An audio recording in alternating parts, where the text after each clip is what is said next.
So, a couple months ago, no, actually,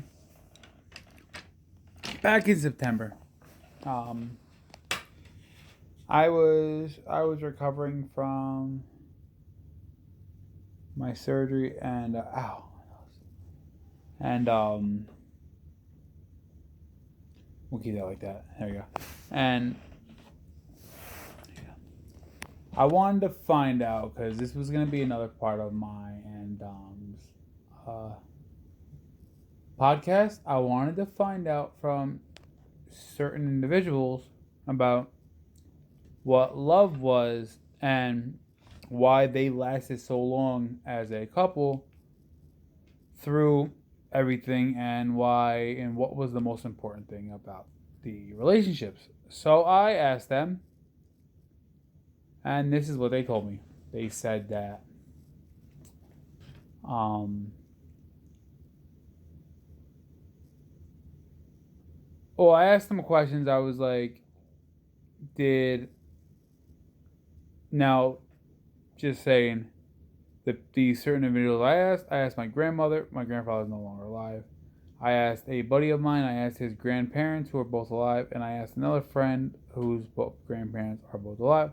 And all five of them have been married for 50, 60 plus years. So I asked them. I said, guys, listen. I'm not gonna use their name. I don't want to put anybody's name on there. And I asked them. I said, I got a question for you. And it was all separate. I asked my grandmother back in September because she was still okay. I asked my one buddy's grandfather in December, and I asked another buddy's grandfather in March. Grandparents in March, and just wanted to get a idea of what they felt, and this was going to be a part of the podcast that we never got into, and so I asked them. I said,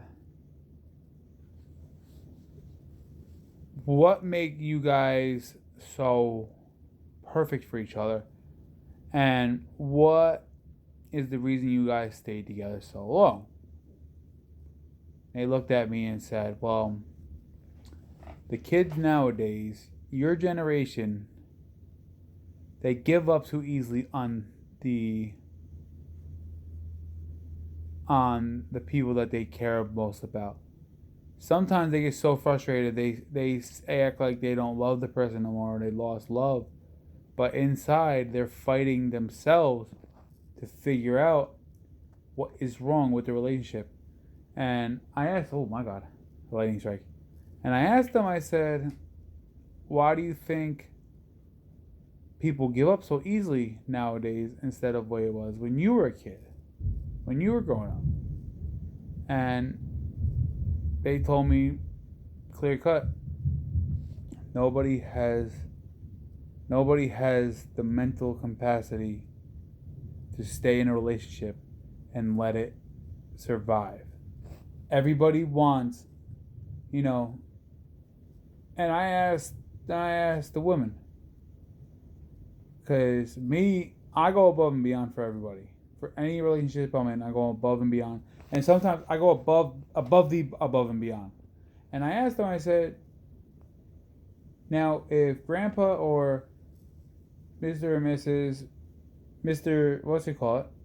When they go above, is that good enough for you? Or do you want them to go above and beyond? And all three of the females told me that the problem with the women nowadays is that they want the men to go above and beyond.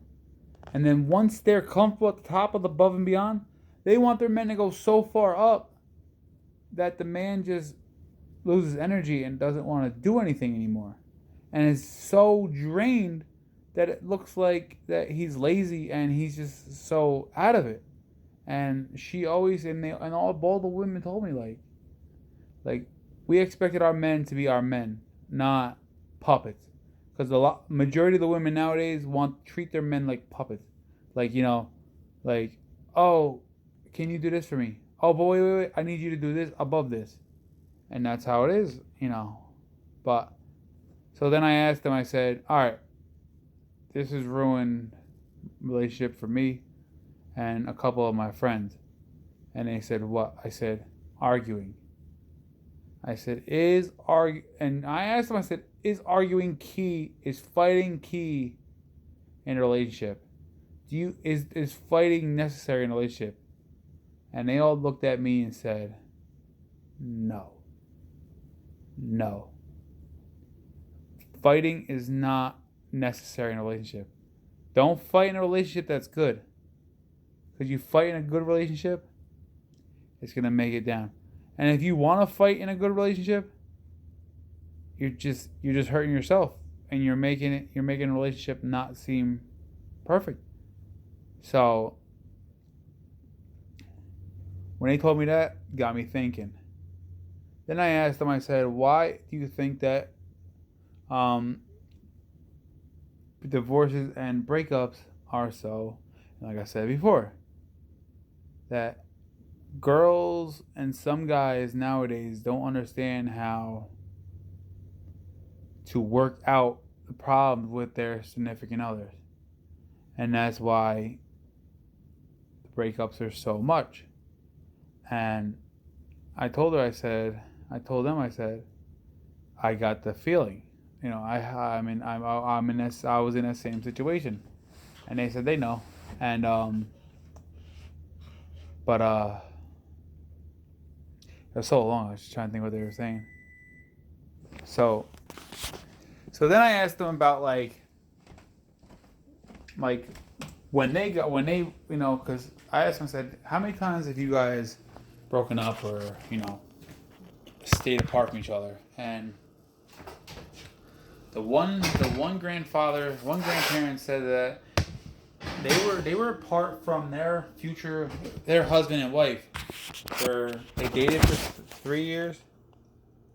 They went away for doing my dinner. They went away they left each other for like a year and a half. But what the ladies told me was that when they weren't together with their men and they were with other guys. And the one lady told me that she was with the guy for 10 months, and she thought this was the guy for her. And she's like, oh my God, he's so perfect. He's my forever person. He's my forever man.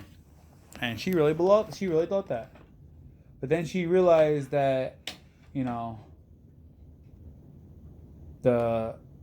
the shit that he was doing later on, that he wasn't so perfect. And her husband literally would not leave her alone. Of course, they didn't have social media back then. He would constantly drive by the house and, write her letters. Whenever he would see her at whatever stores they had or something like that, and he would always say hi, and she would always walk away from him, but she was always honored that he never gave up on her. And to this day, she realized that a man that doesn't give up on the girl that he loves, even if she doesn't love him anymore, or as of right now doesn't love him anymore, she should respect that man for the amount of time he's given to her, and the amount of time that he is trying to make himself better for that love.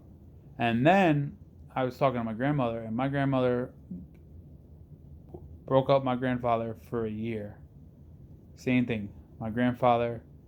But the problem was when they broke up, they were in the same school, so she saw him every day. And for one school year, they weren't dating for school. They didn't date. And same thing, she fell out of love with him, and she finally realized, like, wow, I fell out of love with him, and he would not leave me alone. He's constantly, not bothering her, but he's constantly trying to impress her, and he eventually did. And 60 years later, before he passed away, they were together.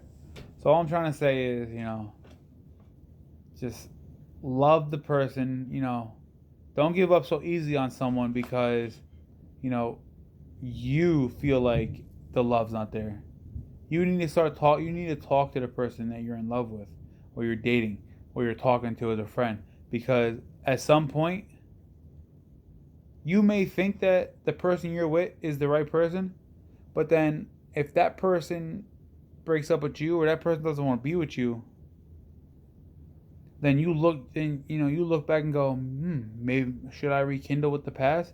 Let me see how this person's doing. Let me see how this person's doing. And then you look and go, oh my God, they're dating, or they're married to someone better than me. Look how happy they are. And at some point, just remember, don't give up on a person because you're mad at them, or they don't want to argue with you, or this and that. Just always try to work it out. But I plan on getting some more information. I plan on talking to more and more couples, like older couples, and even some newer couples about life and stuff like that. I'll bring that onto the podcast too. But anyways, hope you guys enjoyed the last podcast. I'll probably do another one by myself this weekend. Hopefully I'll get Dom on. We talked about a 4-person podcast, just a bunch of guys sitting around talking around. So that'll be fun. I'll talk to you guys later. Bye. Uncontrollable Nonsense out. Sorry, no music because I'm on my phone. So bye.